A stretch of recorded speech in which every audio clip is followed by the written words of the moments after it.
Hey guys, Elaine here. Welcome to my kitchen. This video is going to be super quick, simple, and easy. I'm still looking at recipes in the Rave Diet cookbook, making them, testing them out for you guys, giving them a try, and letting you know what I think. So my son and I, we both love Chinese flavored foods. And I was very happy to see that there was a recipe in the book for a peanut ginger type noodle dish. So the other new thing for me is having noodles again and eating rice and things that years ago I had tapered down, didn't eat as much, or definitely cut out. So the noodles that I will be using in this recipe are chickpea noodles. So they're not exactly whole wheat noodles as they suggest. I still am going to be using chickpea, mushroom noodles, different types of noodles where I want that fiber content to be very high. I may, if I find a whole wheat noodle that I think will work, then I'll definitely let you guys know and use that. But for now, I have my chickpea noodles. And that's what we're going to be using in this recipe. So take a look at what's in this recipe right here on the countertop. And as you can see, I have a list with all of the different measurements right off to the side for you.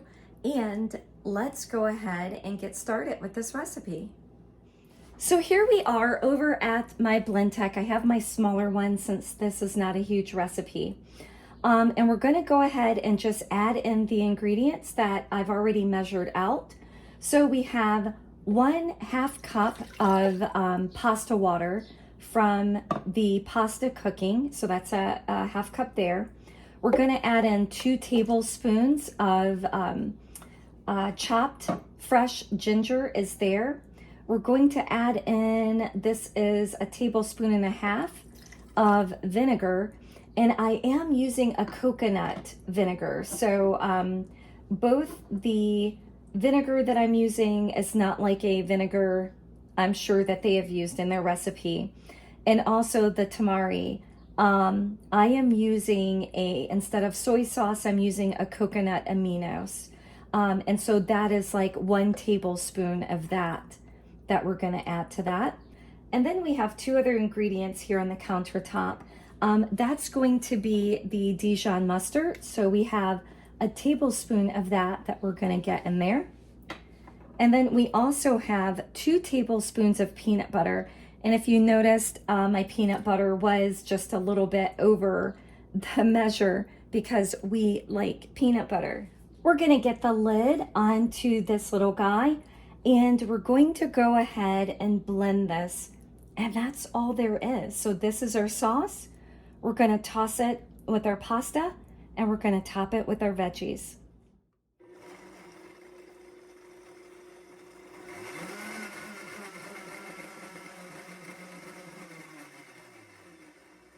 Okay, so that is it. If you guys have a Blendtec, I just basically use the sauces button. And I wanna say, I didn't pay attention to the time.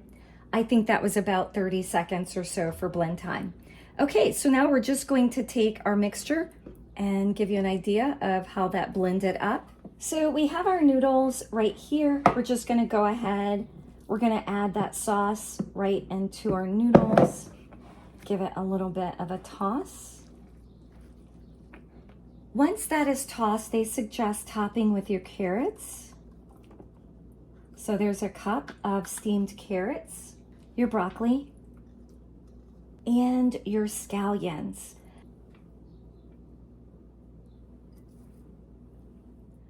And there you'll have it.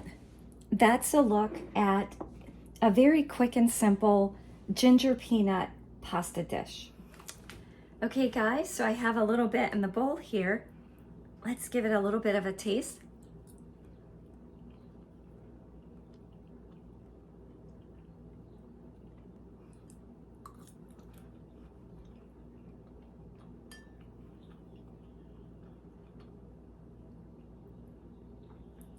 It's pretty good. It's very simple, very low-key taste. In the book, it did mention maybe using less ginger. If you wanted to, 1 to 2 tablespoons. I love ginger, and ginger is great for you. I also did leave the skin on the ginger, which that's very good. You clean it very well, but I left the skin on my ginger as well before chopping it. I think I'm a peanut butter fan. And you're not supposed to eat a lot of peanut butter, but I think it could use a little bit more peanut butter flavor in it. And then the one thing that I would do, instead of just tossing the noodles in the sauce, I'd actually just toss everything into the sauce and give it that sort of gingery flavor.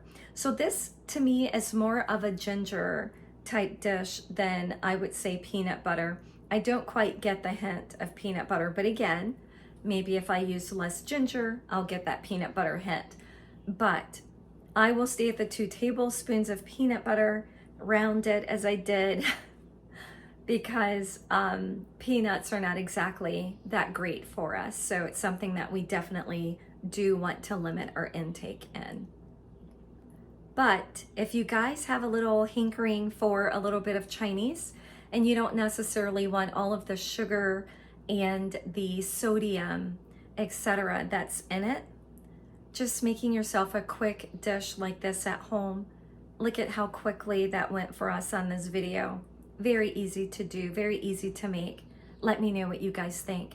Again, not my recipe from the Rave Diet cookbook. I will be at a later point in time creating my own recipes that will help us stay on our journey of no oils, no sugar, and no salt. I hope you guys are very well. I look forward to you joining me again soon. As always, my best wishes for your health and well-being. Definitely do like, subscribe, share, and come back and join me again. Bye for now.